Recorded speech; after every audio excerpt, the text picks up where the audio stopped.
use their slides or use the images to illustrate how hidden service protocol works.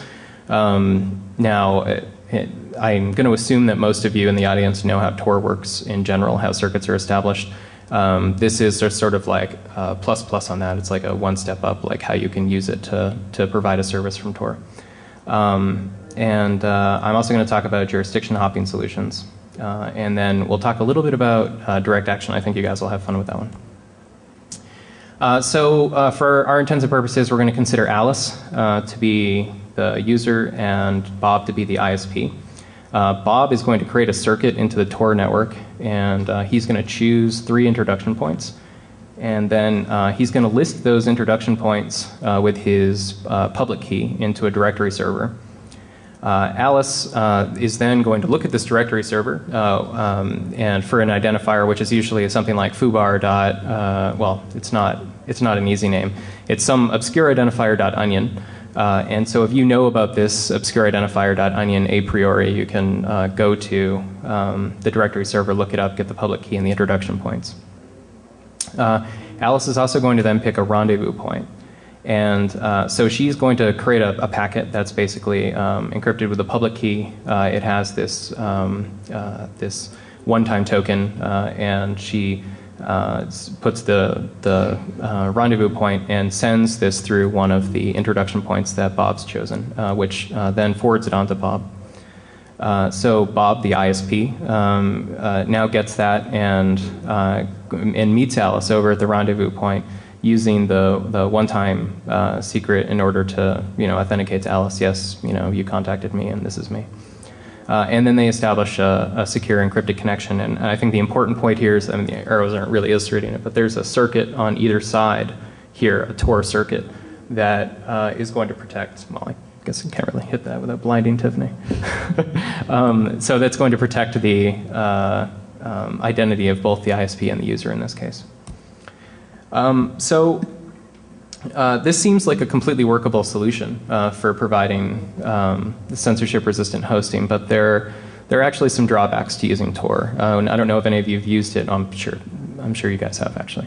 But if you use it, you make a little bit of a speed trade-off, right? So there's sort of an efficiency trade-off for trying to use Tor in order to maintain your anonymity or privacy. And it kind of gets a little bit worse because of how the buffers work. If there's a lot of file sharing traffic or large amounts of data going through the Tor network when you're trying to use it. And so what I want to do is kind of talk about a spectrum of users, right? So you have these users that are used to the commodity hosting, and you have users that that if they publish their content and their identities are released, they're dead, right? Their governments will kill them. And I think in the former case, the commodity hosting providers do a good job at offering those services. And in the latter case, I think Tor does a really good job. It makes a good trade-off between trying to publish content and also protect the person's identity. But we're in the spectrum of users. We have these users that we've been talking about, right? The ones in the abuse case examples that fall in between.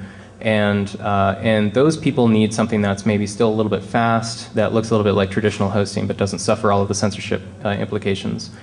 And there's another problem with that onion identifier, right? And that is that it's a little bit obscure, but this may be not necessarily a design flaw, but sort of mathematical truth, right? So there's this thing called Zuku's conjecture, which says that one of these names cannot be human, meaningful, secure, and decentralized all at the same time. They can only have 2 of these 3 elements. So there's a more friendly interface to this, which would make it so Alice didn't have to look up the identifier from the directory server. Alice could use a normal, say foobar.tortoweb.com. And you can, through URL redirects and whatnot, you can get a sort of meaningful name. But the second you do that, of course, you've lost your decentralized naming for something meaningful. Another way to do this, if Chris talked about the technology, is how about through law? can we do jurisdiction hopping? How easy is it to do? And I'll tell you, it's not easy. But one of the examples that I found most interesting, and I did a lot of research in law school about this and wrote a thesis about it, was Haven, Co and Sealand. I remember when Ryan Lackey, I believe he was the CTO or CEO of Haven Co, which is the company, and Sealand is what a sovereign nation, or so they state that they are. But they've given presentations at Hope and at DEF CON, and I'm not sure about here at Black Hat, but what this was an offshore gun platform that was used during World War II, and is off the coast from the UK. And a group of people that were into pirate radio at the time took this platform, they claimed by adverse possession. Although being that it was owned by the government, you can't really own government property by adverse possession, but the UK at that point didn't really care. The pirate radio station actually was a big deal. I think they made a movie about, in the movie it was set in a boat, but I read it was really, this was what the inspiration was Sealand. So there's a king and a queen and a prince, and they have their own passports, their own currency, stamps.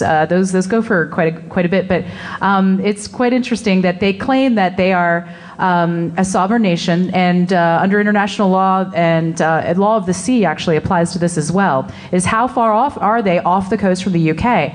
And at the time, the UK, their international waters were not, it didn't cover the platform, but since then they've kind of bumped it out. If you look on a map, it kind of goes out around where Sealand is.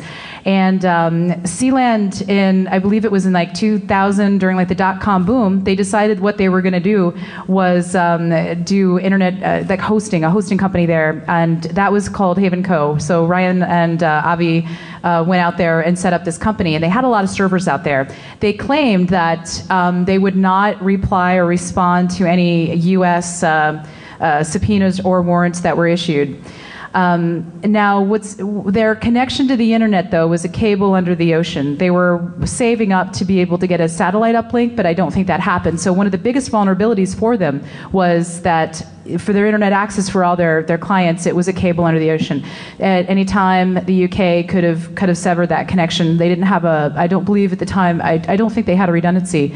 Another problem they had is the king and the queen, they had universal health care over there, and so if anyone's been to the UK, part of your citizenship of the UK is you're like, oh, okay, I have socialized medicine, I'm a member of the UK. So they got their health care in the UK, and that was something that was a little bit weak for their sovereign nation argument. But one of the things that I remember when I talked to Ryan about this at Hope, I think this has got to be like 3 Hopes ago, when they did a presentation, is what would you do if you received a subpoena? And a Wired article came out, I believe it was in 2000, that was claimed they had lots of guns on the platform. Also said that the rooms in which they had their servers were full of argon. So if you really wanted to go in and take a box, you had to put on a mask and all that. Well, I don't think Ryan said the argon thing may not have been true, but it was kind of just to ward off some threats. And the guns, I think those were true.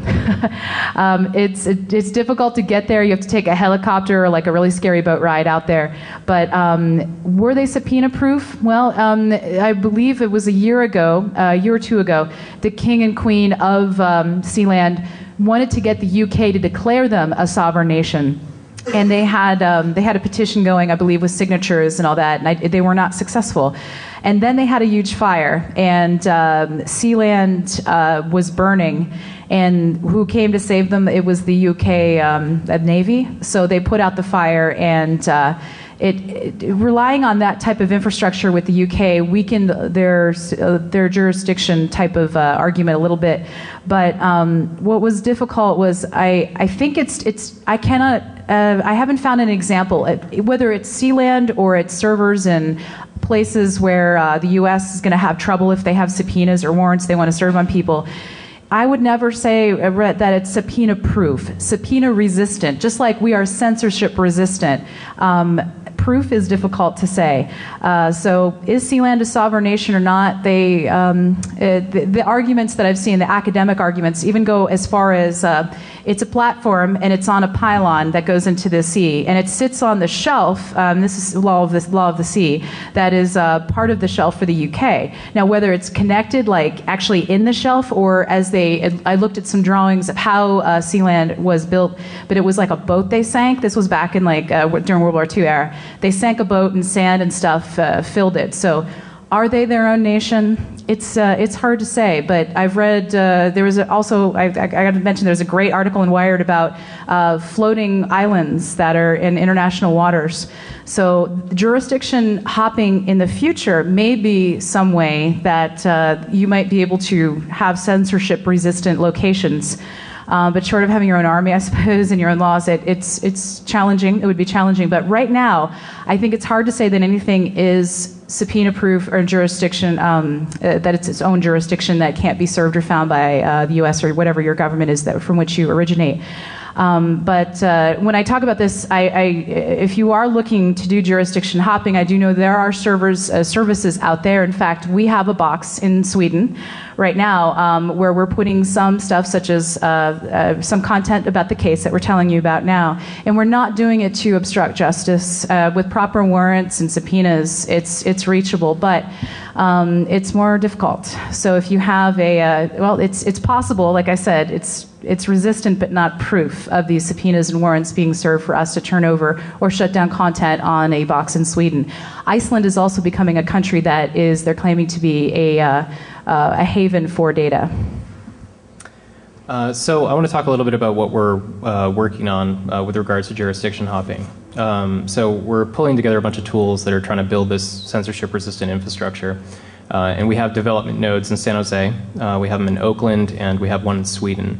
Right now, everything is under our control, but at some point in the future, I'll talk about the principles of this, that needs to not be the case.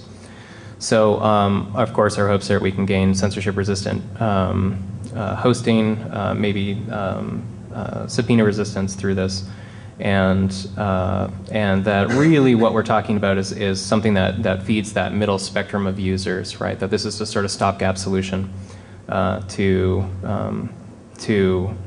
getting on something like Tor where everybody can use it and it's functional. So we call these things server cells because they're named after like guerrilla resistance cells, such that they have the principle that no one cell is a strategic asset that can be taken down. So you can lose 1 to n cells and content won't suffer interruption. And so you can kind of see, oh wait, you guys will enjoy my diagrams. This is just engineering paper with pencil, and I scanned it and then threw like some Visio stuff on top because I'm really bad with Visio.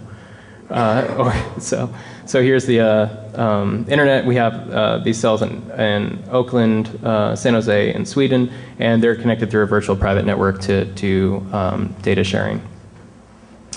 So there's a couple of principles. One is distribution of responsibility, isolation of control. So an admin should have control over only their cell resources, and the user should have control over the resources they provide on that service as well.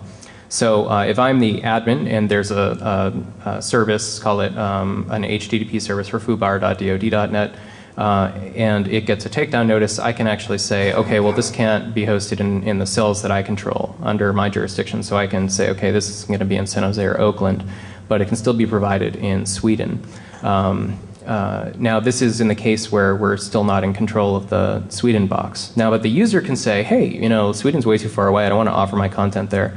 And they can not offer that content in Sweden. And this is sort of the case for an Australian user that we have, that they don't want to offer the content in their country because, well, you guys should pay attention to Australia. They're getting right up there with Iran and North Korea as far as their internet privacy laws.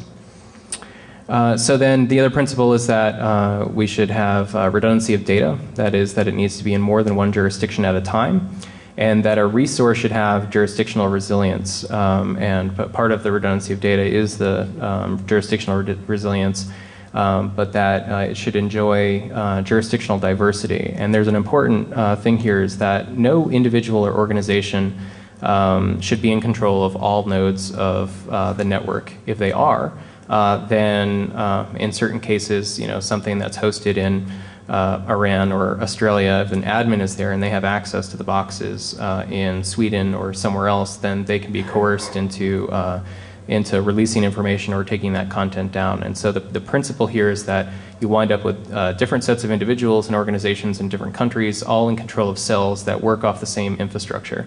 And so that's what we're trying to build, is something that's open source enough that people can set it up, and then a community of people that can join together to offer this.